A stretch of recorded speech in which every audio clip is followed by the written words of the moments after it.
I'm Evan Smith of Texas Monthly. As much as he dislikes the word, as much as he thinks it makes him sound like a has-been or a no longer is, Sonny Rollins is unquestionably a legend.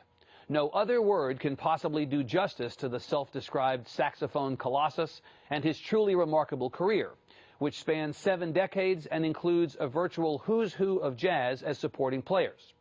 Miles Davis, Bud Powell, Thelonious Monk, Charlie Parker, John Coltrane, Max Roach, Dexter Gordon, Don Cherry, Art Blakey, Red Garland, Philly Joe Jones. There's literally no one consequential, last century or this, that Rollins did not work with, record with, blow his horn for, or alongside.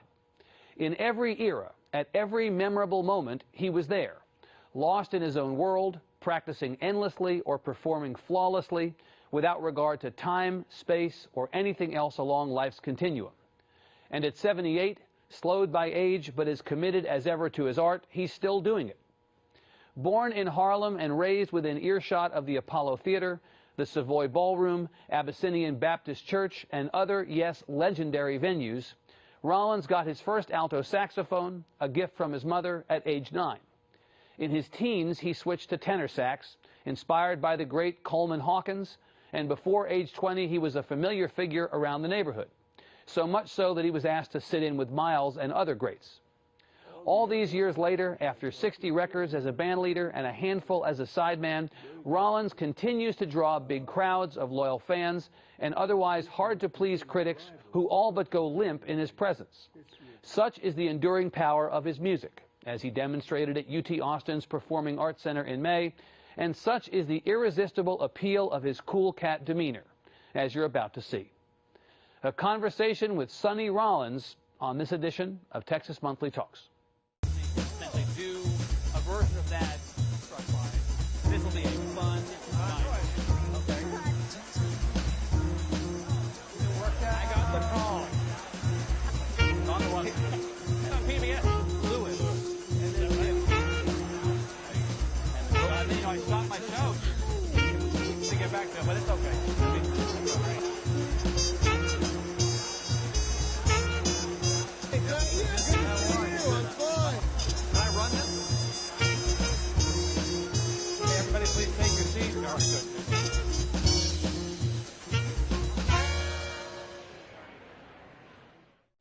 Mr. Rollins, welcome.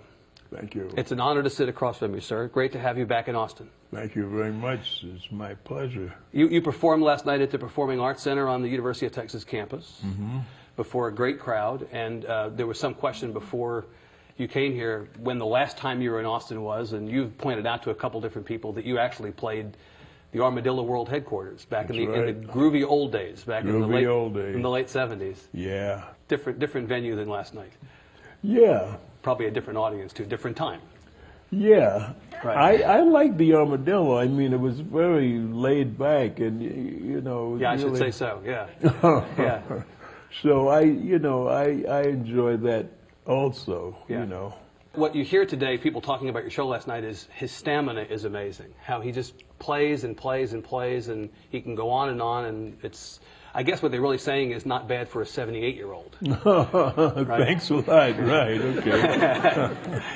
Do you feel these days that you're as comfortable playing at the length that you play, the long shows and everything else as you did 10, 20 years ago? What music is something that once I start playing, then, you know, the age falls away. Right. Do you go up on stage at night thinking, I'm just going to go on for however long I want and not without regard to the time or anything else? How scripted are your performances? No, I'm not scripted at all. Yeah. And it's very spontaneous. That's sort of the music that I do. Right. That's what I do. So, and the people in your band at this point are just go with it. Right? Yeah, right. That's why I have the same band. People say, well, why don't you change your band? And, well, my band is a good band. They know what to expect from me, that I might play, right. 4 hours or something, you know. Mm-hmm.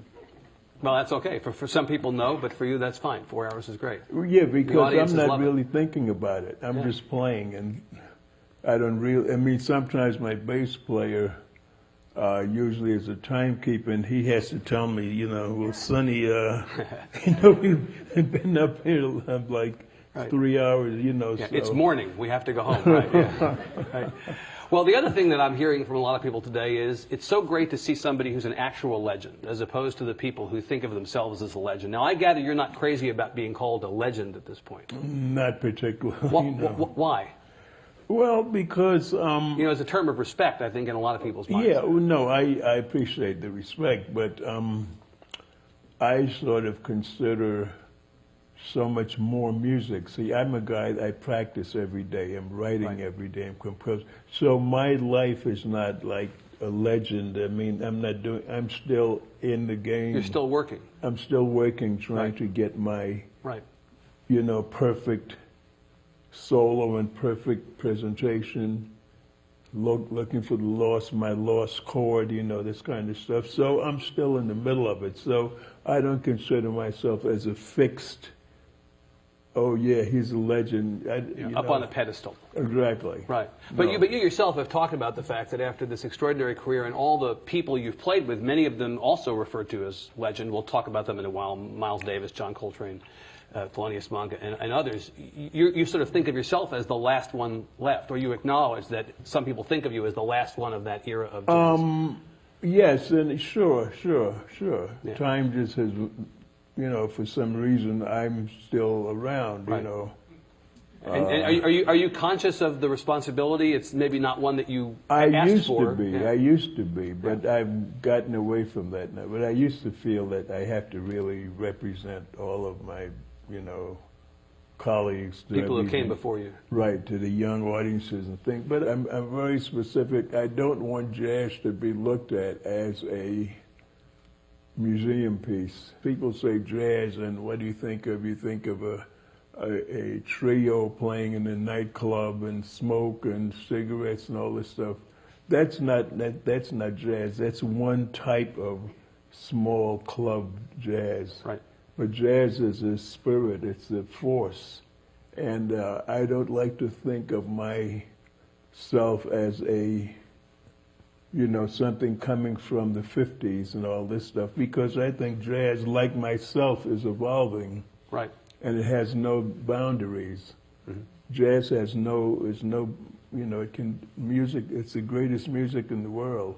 It can do everything. It can relate to every kind of mood, feeling.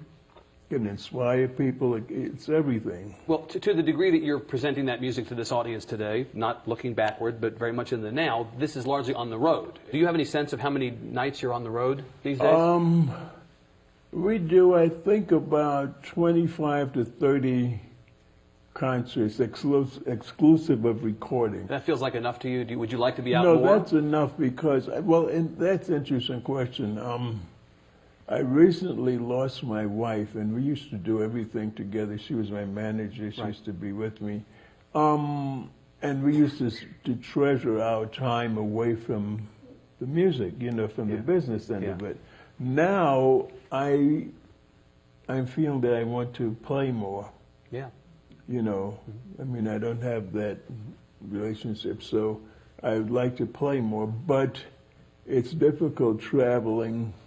Traveling is very difficult now, airports and, you know, and all this stuff. So but whenever I get there, it's always great to see the people. I mean, this is the real life. These are the real people. This is what makes the world a good place. You know, the jazz community. It's really the real thing compared to all this other stuff out here. As you know, I mean, this is what matters. This is what matters. Yeah. Well, one hopes that also there are enough venues to play in around the country and enough communities of fans that you could do as many dates as there are in the year if travel and everything else would allow. I'm fortunate. I can do as many as we want to do.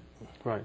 Now, I went back and looked at your recording history, and I was marveling at the fact that, first of all, the first recording on which you appear is 1949. So it's 60 years ago, and it was and it was either J.J. Johnson's quintet or it was Babs Gonzalez. Right. I'd sort of see one or the other, but in any case, and you were on as a sideman then. Oh, yeah. You've recorded more than 60 records with you as the principal. You've done another half dozen or more as a sideman. It's an extraordinary amount of recordings. Do you prefer live performance to recording in the studio? I like live performances because I get an interaction with the people. Mm-hmm. The people are there, and it brings up the level of communication, so I sort of respond to that. Mm-hmm. But there's something to be said for studio recordings, because studio recordings with the technology, they sound much better. It's very difficult to do a live recording without getting the sound is not as good as it could be in the studio. Right. So it's something which I prefer playing live, but I think I have to deal with the fact that some studio recordings have to be made. I'm thinking about something that I read. Stanley Crouch, the writer who did a profile of you in the New Yorker a few years ago, actually made a point that he thinks there are two Sonny Rollinses. There's Sonny Rollins, the live performer, and Sonny Rollins, the recording artist, and he personally prefers the live recording, the live performer to the recording artist. Do you feel different as a performer in front of people than you do in the studio? I feel more energized in front of people. Right, as you said, yeah. Yeah, definitely. Right. I mean, I feel more, you know, spiritual thing. I mean, just in contact with, you know. Well, let me ask you about that. Is there a difference that you see in the types of crowds you play before? Do you go in thinking, you said it's not scripted, but do you go in thinking about tailoring the set? No. It's all the way I feel the particular night. Mm-hmm. That's all. There's no, you know, groups that we have a specific repertoire for. If I feel a certain way, that's how we'll play that night. Right. And fortunately, we do have a fairly young audience, I guess, and some, you know. Right. And I always like to see a